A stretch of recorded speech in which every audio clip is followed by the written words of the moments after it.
Quero neste momento cumprimentar a todos com a paz do Senhor Jesus. Quem vos fala aqui é o pastor Paulo Delanhese, São Paulo, Jundiaí, da AD Ponte São João. Estamos agora no nosso canal do YouTube, no nosso momento, resumo da escola bíblica, como acontece toda semana. Uma semana antes da escola ser ministrada, você recebe no nosso canal do YouTube. Quero convidar você que ainda não se inscreveu no nosso canal a se inscrever para nos ajudar a divulgar a palavra de Deus. É muito simples. Ao receber o link do nosso vídeo, do nosso canal do YouTube, você clica em se inscrever, veja pelo menos 2, 3 minutinhos, toque o sininho, dê o joinha e deixe um comentário para que o YouTube possa validar a sua inscrição. Quero também lembrar a todos que todos os domingos, às 9 horas da manhã, pelo nosso Facebook, paulo.delanhese, estamos ao vivo com a nossa escola bíblica dominical. Nos acompanhe, compartilhe com seus amigos, com seus irmãos, pois temos uma palavra de Deus ao seu coração. Vamos à nossa aula de hoje, lição de número 3, o despertamento renova o altar. Temos alguns versículos de parâmetro para a nossa aula de hoje. Gênesis 8:20, o altar na vida de Noé. Gênesis 22:9, o altar na vida de Abraão. Josué 8:30, o altar na vida de Josué. Juízes 6:25, 27, o altar na vida de Gideão. E 1 Crônica 21, 26, o altar na vida de Davi. E Hebreus 13, 10, 15, o altar na vida da igreja. Então falaremos hoje sobre o altar do Antigo Testamento e sobre o altar de hoje. Nosso textual está baseado em 1 Reis, capítulo 18, versículo 30, que nos diz assim: Então Elias disse a todo o povo: Chegai-vos a mim. E todo o povo se chegou a ele, e reparou o altar do Senhor que estava quebrado. Deus não responde em altar quebrado e nem bagunçado. Se você quer ouvir a voz de Deus, o seu altar precisa ser reerguido, restaurado. Verdade prática. Satanás jamais derrota o crente cujo altar é constantemente renovado pelo Espírito Santo. Então, se você quer vencer o maligno, se você quer vencer o diabo, o seu altar precisa ser renovado com a presença do Espírito Santo. Nossa leitura de base da aula de hoje, Esdras capítulo 3, versículo 2, 3, 4 e 5, depois versículo 10, 11, 12 e 13. Diz-nos assim a palavra de Deus.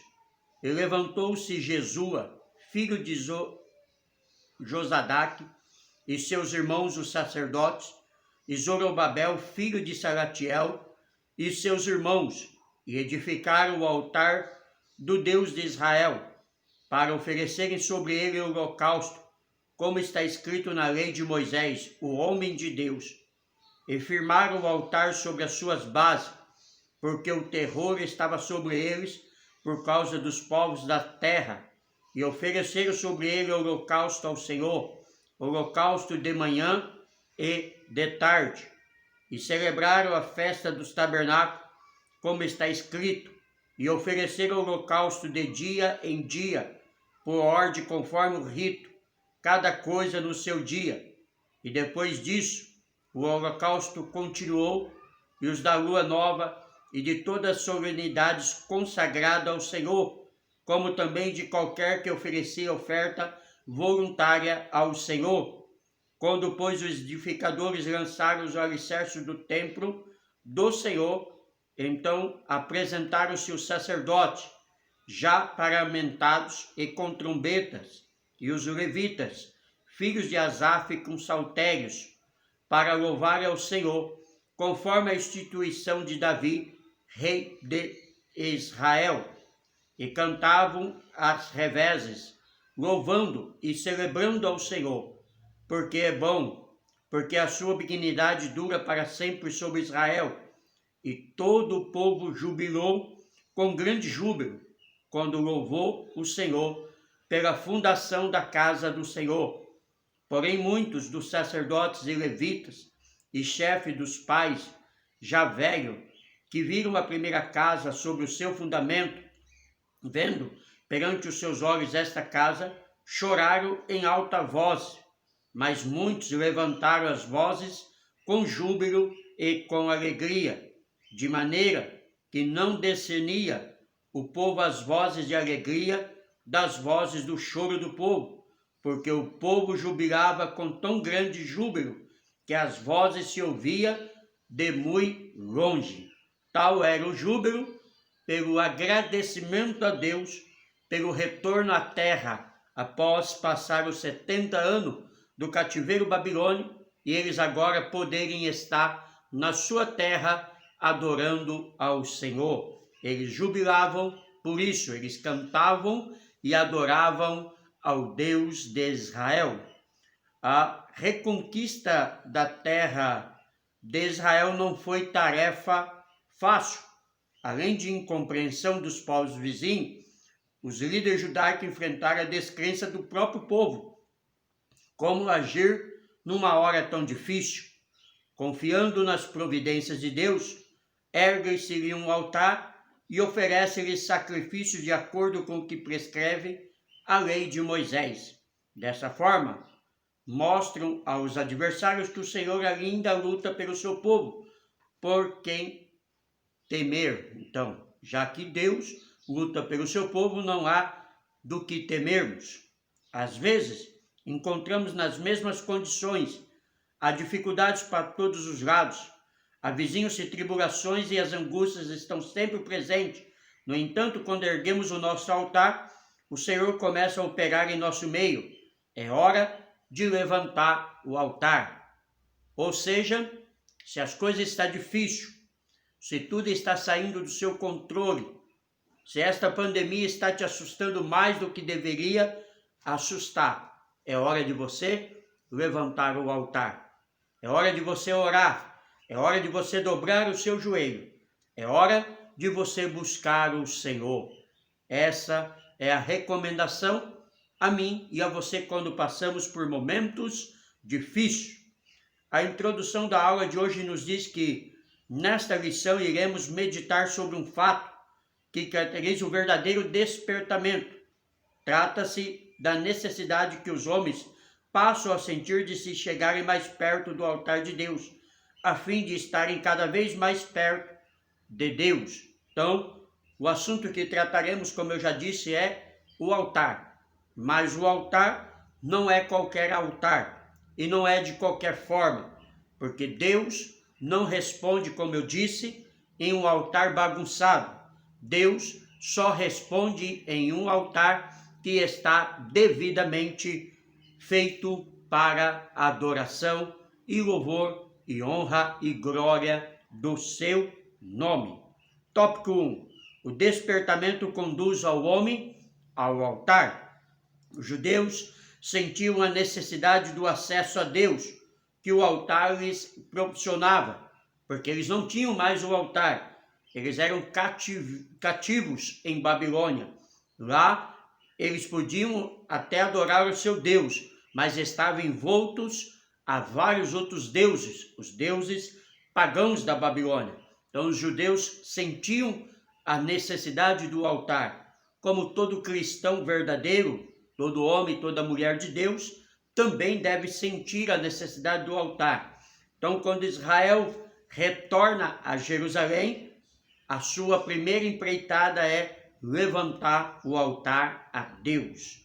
Então, o propósito que traziam no coração ao retornarem do cativeiro, precisava ser muito firme, porque eles estavam rodeados de inimigos cruéis. A Bíblia diz que o terror estava sobre eles por causa dos povos da terra. Esdras capítulo 3, versículo 3. Por isso mesmo o povo sentia que precisava do acesso a Deus através do altar. Este será o holocausto contínuo perante o Senhor, onde vos encontrarei para falar contigo ali. Êxodo 29, versículo 43, foi a ordem que Deus deu a Moisés, né? Que o altar seria o lugar aonde ele encontraria com Israel. Então, nós só conseguimos encontrar Deus no altar. Não há como encontrar Deus em outro lugar que não seja o altar, pois este é holocausto perpétuo, diz o Senhor Deus. Os judeus agora almejavam essas bênçãos através do altar. Todos os despertamentos genuínos começaram com a restauração do altar. Nunca houve um despertamento que fosse genuíno que não começasse pela restauração do altar.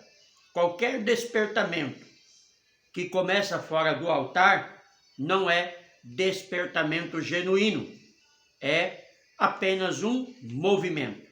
É o que a Bíblia nos garante. No tempo do profeta Elias, nos dias do rei Acabe, podemos ver em 1 Reis 18, 16, 40, no confronto que houve com os profetas de Baal, a primeira coisa que Elias fez foi reparar o altar que estava quebrado. 1 Reis 18, 30. Os profetas de Baal haviam se cortado, haviam derrubado o altar e não havia havido resposta de Baal. Mas quando chegou a vez de Elias, antes de Elias falar com Deus, antes de Elias oferecer sacrifício, a primeira coisa que ele fez foi restaurar o altar. Quando ele restaurou o altar e fez o holocausto e clamou a Deus, Deus o respondeu com fogo, porque Deus só fala no altar que está arrumado. Depois, então Elias sacrificou sobre ele e orou a Deus. O fogo desceu e o povo exclamou: só o Senhor é Deus, só o Senhor é Deus. O despertamento decorreu do concerto do altar. Você quer despertamento para a sua vida? Você quer avivamento para a sua vida? Você quer a presença do Espírito Santo na sua vida?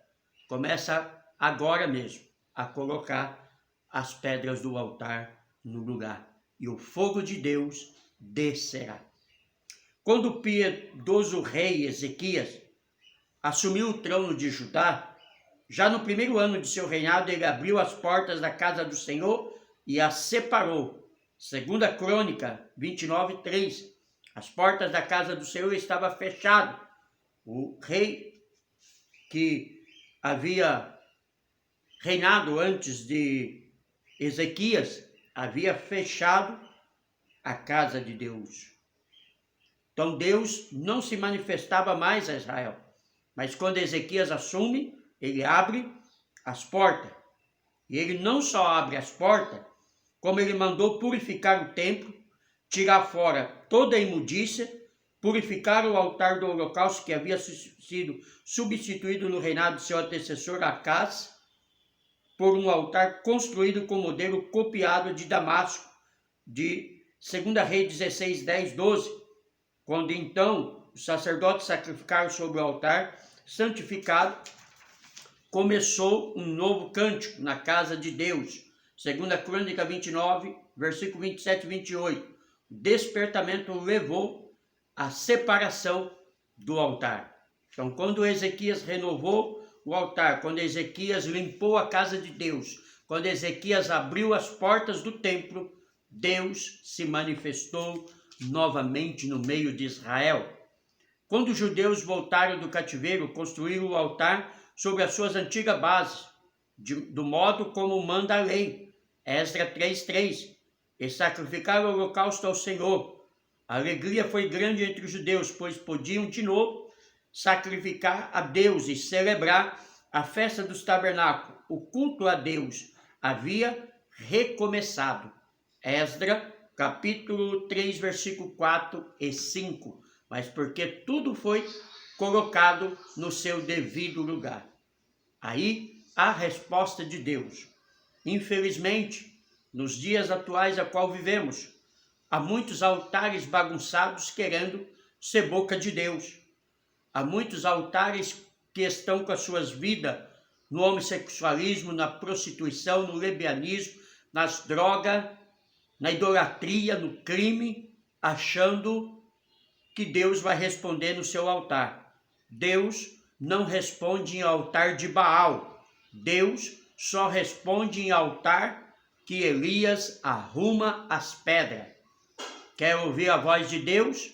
Repara o seu altar. Não é o pastor Paulo que diz, é a palavra de Deus. O subsídio cultural vai nos trazer algo mais sobre o altar. O que é altar? Quase todas as pessoas dessa geração têm um conceito errado do verdadeiro altar no sentido genérico e prático que motivou sua existência. Todos julgam geralmente que um altar genuíno é a parte de um templo ou de uma catedral, de uma mesquita ou de uma sinagoga, reservada exclusivamente aos pastores, aos sacerdotes ou aos rabinos. Muitos, sem dúvidas, vão surpreender-se quando lhes mostrarmos como a Bíblia define o significado do verdadeiro e sua função do altar. O altar, de acordo com as Escrituras, nada tem a ver com esse. Era um lugar construído para nele se oferecerem sacrifícios e holocausto de animais. Era um testemunho perpétuo, um favor. Sentia-se nele a manifestação divina. Significava a presença de Deus. Santificava as ofertas e era o lugar onde se realizava a comunhão dos fiéis com o Senhor. Por tais razões o altar era respeitado. Coisa que muitas das vezes não acontece hoje. Hoje há alguns altares de algumas igrejas que está uma verdadeira bagunça. E acha que Deus vai responder. Esquece, meu irmão. Deus não responde no altar que não está no propósito e no modelo das Escrituras. Tópico 2. Cristo, o centro da nossa comunhão com Deus. No tempo do Antigo Testamento, o altar era o ponto central do culto a Deus. No tempo do Novo Testamento, o sacrifício de Jesus no Gólgota é o grande acontecimento para o qual o altar apontava profeticamente. Então, no Antigo Testamento, o altar era aquele feito segundo o modelo bíblico dado por Deus a Moisés e depois aos seus sucessores. Aquele era o altar. Já no Novo Testamento, o altar, ele aponta exclusivamente para o sacrifício de Cristo Jesus na cruz do Calvário. Veja o que Paulo disse. Paulo escreveu às igrejas em Corinto. Primeiramente vos entreguei o que também vos recebi, que Cristo morreu pelos nossos pecados segundo as Escrituras. 1 Coríntios 15, 3. Ele escreveu ainda, porque nada me propus saber sobre vós, senão a Jesus Cristo e esse crucificado. 1 Coríntios 2, 2. Todas as coisas subsistem por ele. Colossenses 1, 17. Para que em tudo Jesus tenha preeminência. Colossenses 1, 18. Para vós o que credes é preciosa, a pedra principal da esquina.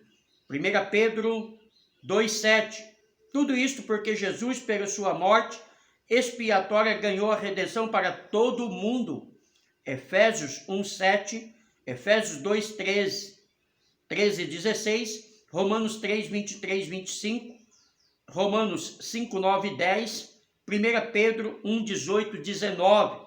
Então, Cristo é hoje o nosso altar. Tudo aponta para ele. Foi o que Paulo deixou claro, foi o que Pedro deixou claro para nós. Toda a Trindade atuou ativamente na morte expiatória de Cristo.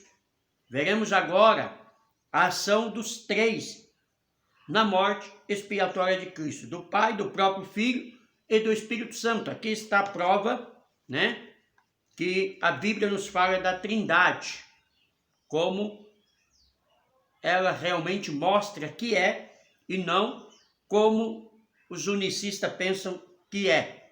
Mas isso você pode ver em uma outra matéria nossa na área apologética, dentro do nosso canal do YouTube. Inclusive você que se inscrever no nosso canal vai ter ali muitos vídeos na área apologética, na área família, escola bíblica, louvores e mensagens. Vamos ver a atuação da Trindade na morte expiatória de Cristo. Primeiro, o Pai Celestial. Antes da fundação do mundo, o Pai planejou a obra redentora com o sacrifício de seu Filho. Efésios 3, 6, 9. Na consumação dos séculos, enviou seu Filho. Gálatas 4, 4, João 3, 16. O Pai participou diretamente do drama do Gólgota. 2 Coríntios 5, 19. Cristo, o Filho de Deus, entregou-se a si mesmo em oferta e sacrifício. Efésios 5, 2. Hebreus 9, 14. Ele levou nossos pecados sobre o madeiro. 1 Pedro 2, 24. E padeceu para levar-nos a Deus. 1 Pedro 3, 18. Agora, o Espírito Santo ajudou o Filho a vencer todos os obstáculos que se levantaram contra ele, até chegar à cruz. Foi pelo Espírito Eterno que Jesus ofereceu-se a si mesmo, imaculado a Deus. Hebreus 9, versículo 14. O Espírito Santo quer, pelo despertamento, mostrar aos homens a grande vitória de Jesus no Gólgota. O Espírito Santo quer nos iluminar o nosso entendimento dos homens para esta grande realidade. Depois de ser desiluminados, suportados grande combate de aflições. Hebreus 10, 32. O Espírito Santo revela, Efésios 1, 17, iluminando os olhos do nosso entendimento, para que saibamos a grandeza de seu poder sobre nós, que manifestou em Cristo, ressuscitando dos mortos. Efésios 1, 19 e 20. O Espírito Santo revelou a Pedro que Jesus era o Cristo, o Filho do Deus vivo. Mateus 16, versículo 16 e 17. O Espírito Santo ensina. Tudo isso que estamos falando sobre o Espírito Santo mostra que ele é uma pessoa, onde desbanca também a mentira diabólica das testemunhas de Jeová, que diz que o Espírito Santo é apenas uma força ativa. Isso é mentira do diabo, porque força ativa não tem essas manifestações. Somente uma pessoa pode ter essas manifestações. Por isso o Espírito Santo é a terceira pessoa da Trindade. Então, o Espírito Santo explica e ensina as profundidades do vitupério da cruz. Quando Jesus, na estrada de Emaús, explicava aos seus discípulos o que a Escritura escreveram sobre a sua morte, os corações deles ardiam. Lucas 24, 32, 45. O verdadeiro significado da morte de Jesus na cruz sobre o infinito alcance do brado está consumado. João 19, 30. Deus confirmou esta palavra de seu Filho, fazendo resgatar o véu do altar, rasgar o véu de alto a baixo. Mateus 27, versículo 51, mostrando à humanidade um novo e vivo caminho que havia sido possível pelo véu, isto é, pela carne de Jesus. Hebreus 10, 19 e 20. Por meio desta vitória, os principados e potestades satânicas foram despojados e Jesus triunfou sobre eles na cruz. Colossenses 2,15. Por isso temos nele a vitória. 1 Coríntios 15, versículo 57. 2 Coríntios 2,14. Romanos 8, 37. Pela fé em Jesus Cristo, podemos vencer o mundo. 1 João 5, 4, 5. Por causa do brado, está consumado. A justiça de Cristo agora é oferecida gratuitamente àqueles que crerem em Jesus. 2 Coríntios 5, 21. Isaías 53, 11. Gálatas 2, 16. Atos 13, 19. Romanos 4, 22 e 25. Aí está a grande prova de que o Espírito Santo é realmente a terceira pessoa da Trindade. Mas ainda tem mais. O Espírito penetra todas as coisas. 1 Coríntios 2,10. A luz da glória de Cristo revelada na cruz é uma luz que tudo manifesta. Efésios 5,13. Quando esta luz ilumina o painel da nossa consciência, como aconteceu com o profeta Isaías, Isaías 6, 5, 7, sentimos o grande peso dos nossos pecados e pelo Espírito Santo somos despertados e levados ao arrependimento. Então veja o que o Espírito Santo causa na vida do homem e da mulher que se entrega a ele, que coloca a sua vida no altar, que repara o seu altar, que edifica o seu altar, que arruma o seu altar. O subsídio teológico nos diz que sobre a lei mosaica, a expiação pelo pecado era conseguida através da morte de uma vítima sacrificial. O derramamento de seu sangue era evidência de sua morte, porque a vida da carne está no sangue. Eu vos tenho dado sobre o altar para lhes fazer expiação por vossa alma. Porquanto é o sangue que fará expiação em virtude da vida da vítima. Levítico 17, 11. A expiação bíblica tem uma forma clara e esta reconciliação específica efetuada pela morte de Jesus Cristo em sua encarnação, vida, morte e ressurreição e ascensão. Os três fatos, da vida de Jesus, morte, ressurreição e ascensão, marca o sacrifício perfeito que foi realizado pela igreja, por mim e por você, a sua noiva. Portanto, essa expiação em particular deve ser entendida em termos de sua base e realidade específica, ao invés de ser compreendida em termos do conceito geral.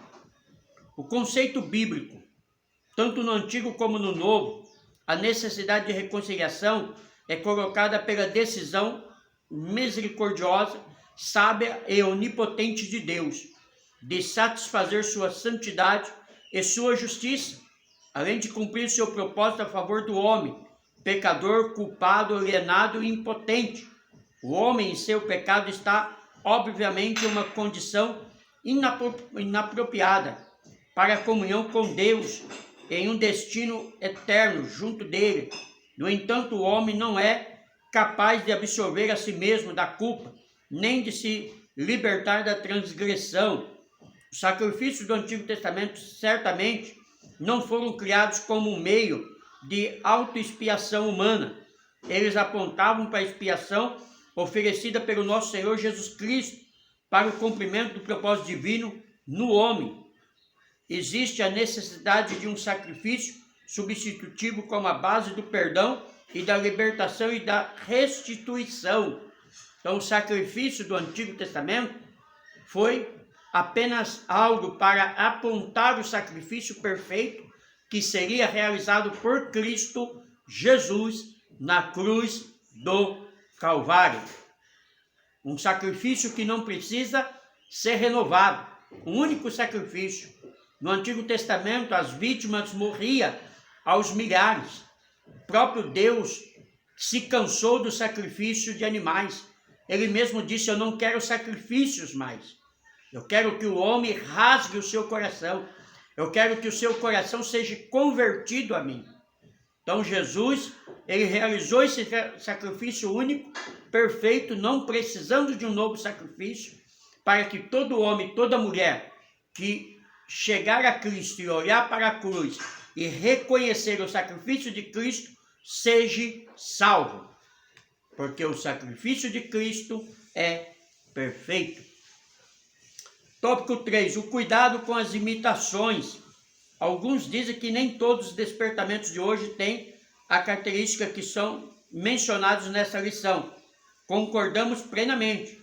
Já no tempo dos apóstolos havia movimentos que realmente tinham algumas aparências de sabedoria em devoção voluntária, humildade e indisciplina do corpo, mas não são de valor algum senão para a satisfação da carne. Colossenses 2:23, ou seja, as imitações de avivamentos baratos, né? Pessoas se passando como homens e como mulheres de Deus, como grandes pregadores, grandes avivalistas, né? Mas, na verdade, com o altar quebrado. Então, esse sacrifício, esse avivamento, é apenas para a satisfação da carne e não para a glória de Deus. Pois já acontecia isso na época dos apóstolos, como acontece no século 21, a qual nós vivemos hoje. Também em nossos dias apareceram, né, como eu estou dizendo, movimentos que são imitações baratas do verdadeiro despertamento. Muitos desses movimentos empregam técnicas avançadas de dominações psicológicas. Esses avivalistas ou especialistas sabem com suas técnicas dominar o auditório e pode fazer o público rir, chorar, jubilar, pular, bater palmas, etc. Né? Então, os avivalistas de hoje, eles fazem um show em vez de realmente fazer um concerto e uma reparação do altar, que é o que realmente agrada a Deus e o que realmente fará haver a chama do Espírito. O que fará realmente haver um verdadeiro avivamento, eles não fazem.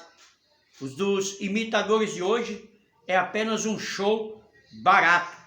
Sabe até imitar o batismo no Espírito Santo, ensinando o povo a falar em língua. Nós sabemos muito bem dos movimentos da década de 80, aonde ensinou, né, se falar em língua. Ou seja, se foi ensinado, não é a ação do Espírito Santo. Porque para falarmos em língua, não precisamos que ninguém nos ensine. Precisamos apenas reparar o nosso altar, estar com o altar na presença de Deus, e o Espírito Santo desce sobre a nossa vida e manifesta o dom de língua. São, porém, experiências sem nenhum poder e sem a menor reverência, pois estão enganando a si mesmo, enganando o povo, imitando algo que só Deus pode fazer. Uma das nossas igrejas sentiu-se obrigada a orientar os irmãos, dizia o pastor, já saudoso em memória, Eurico Berg, sobre o movimento que faz de suas reuniões shows com apresentações de cantores evangélicos. Nesses shows dominam o aplauso, vaias, gritos, assobios, bebidas alcoólicas, jovens dançando e se requebrando de modo até mesmo sensual, enquanto os hinos estão sendo entoados. Cuidado! Esse tipo de imitação pode fazer com que a glória de Deus se afaste. E se a glória de Deus se afastar, sabe o que vai acontecer? Você vai parar no inferno. É o que a Bíblia diz. Você pode nascer na igreja, ser apresentado na igreja, ser obreiro da igreja, ser pastor da igreja, casar na igreja, morrer na igreja e acordar no inferno. Então, cuidado, hein? Nem todo movimento é Deus. Quando Elias estava na caverna, houve alguns reboliços e Deus não estava. Mas quando Deus realmente estava, Deus falou com Elias. Cuidado de quem você está ouvindo a voz. Todo movimento feito sem que o Espírito Santo esteja na direção não pode prosperar. É como uma tartaruga deitada de costa. Movimenta os pés, mas fica no mesmo lugar. Muito interessante esse da tartaruga. Tartaruga só sai do lugar se ela tiver com as patinhas para baixo. Se ela tiver com a patinha para cima, ela vai morrer ali. Vai passar o ano ali e ela não consegue desvirar. Ela não consegue sair do lugar. Então o pastor Eurico está dizendo aqui que um movimento sem a presença do Espírito Santo é como uma tartaruga com o casco para baixo e os pés para cima. E, infelizmente, muitos movimentos dos nossos dias estão igual a tartaruga. Mantenhamos o Espírito Santo na direção, então veremos cumprir-se a palavra que diz: vão indo de força em força. Salmo 84, verso 7. Glória a Jesus. O subsídio teológico nos diz que o arrependimento expressa uma grande transformação no interior do homem, gerando nele remorso e tristeza pelo mal que praticou, levando-o a pedir perdão a Deus e implorando força para viver uma nova vida. Arrependimento e conversão constituem uma só experiência, porém experimentam dois lados dela. Atos 3, 19. Então o movimento ele tem que ter a direção do Espírito Santo. Se ele não tiver, não vale nada. Nós vemos o caso do mágico Simão, que achou que podia comprar o poder de Deus. E o que Pedro disse a ele? Você sabe? Muito bem. Não há como comprar o poder de Deus. Ou você está na direção de Deus, ou você está com o altar edificado, ou não está. O Espírito Santo opera o arrependimento, aplicando a obra de Cristo na vida do homem, convencendo do pecado, da justiça de Cristo e do juízo vindouro. João 16, 8, 9. O arrependimento também resulta da pregação da palavra de Deus. Mateus 12, 41. Quando Deus manifesta-se aos homens, esses sentem-se iluminados, quebrantados e prontos a se arrependerem. João 42, 5, 6.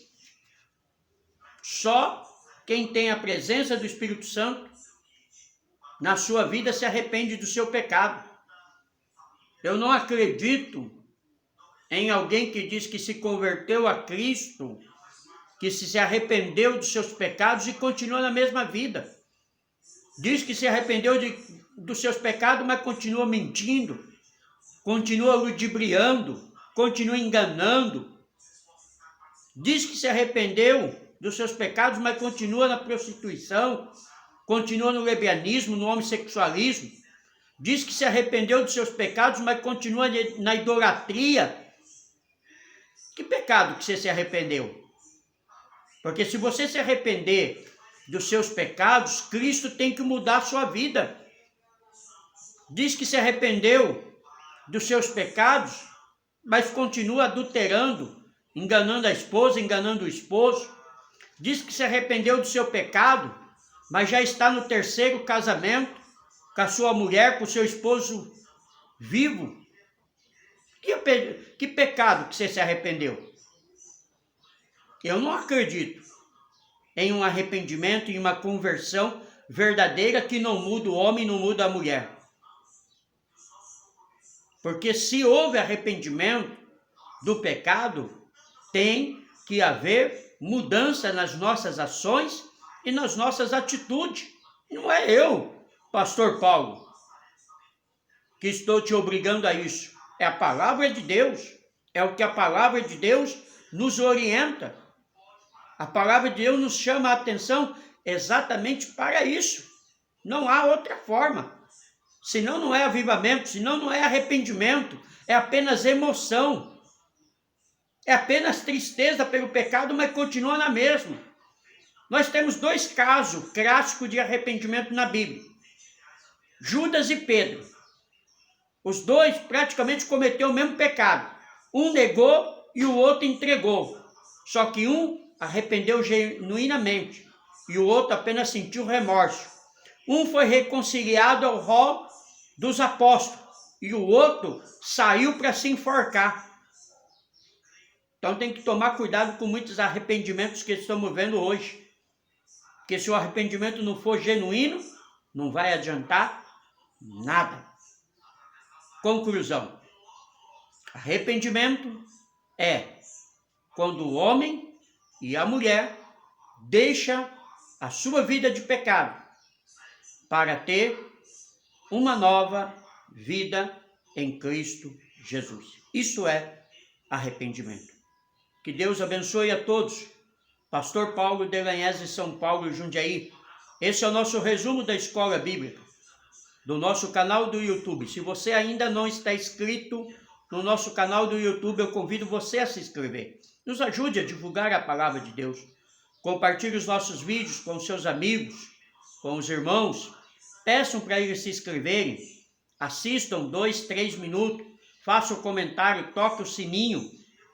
Dê o link ali de curtida, pois assim o YouTube valida a sua inscrição. Quero dizer também que todos os domingos, às 9 horas da manhã, enquanto durar a pandemia, estamos ao vivo pelo nosso Facebook, paulo.delanhese. Nos acompanhe por lá, compartilhe, divulgue, nos ajude a levar uma palavra de Deus àqueles que precisam. E com certeza Deus também terá uma palavra ao seu coração. Amém? Grande abraço a todos e um grande beijo no coração de cada um. Pastor Paulo Delanhese, São Paulo, Jundiaí.